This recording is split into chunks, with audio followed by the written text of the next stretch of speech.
Nadala ako sa guidance dahil sa ginawa ko.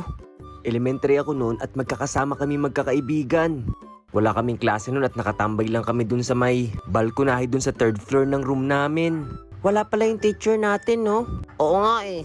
Dapat pala hindi na lang ako pumasok. Wala naman ginagawa ngayon eh. Ako din, sana nanonood na lang ako ng TV. Di naman tayo pwedeng lumabas, hindi tayo papayagan ng gwardya. Okay lang yun, wala na tayong magagawa eh. Dito na lang tayo tumambay. Panoodin na lang natin yung mga naglalakad dun, no? Para silang mga langgam, no? Ang liliit kapag nandito tayo sa taas. Oo nga. Aabot kaya dyan yung Durako? Dura? Oo. E di subukan mo. At yun, nakaisip na naman ng kalokohan yung mga kaibigan ko. Hindi ko alam kung bakit. Parang ang sarap-sarap dumura kapag nandun ka sa taas ng building, no?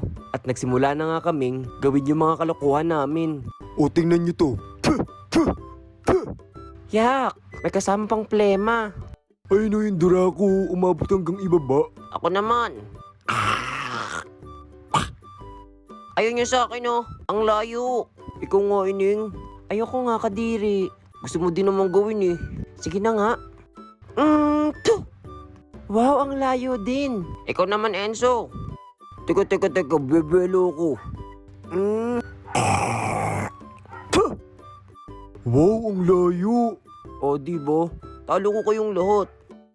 At nagpaligsahan na nga kami ng pagdura papunta dun sa baba habang nasa third floor kami.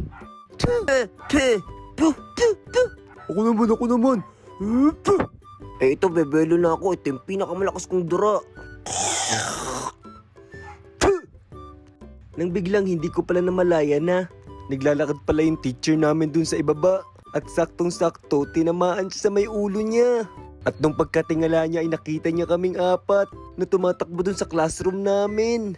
Hala, nakita ba tayo ni sir? Naku, baka papaakit na yun.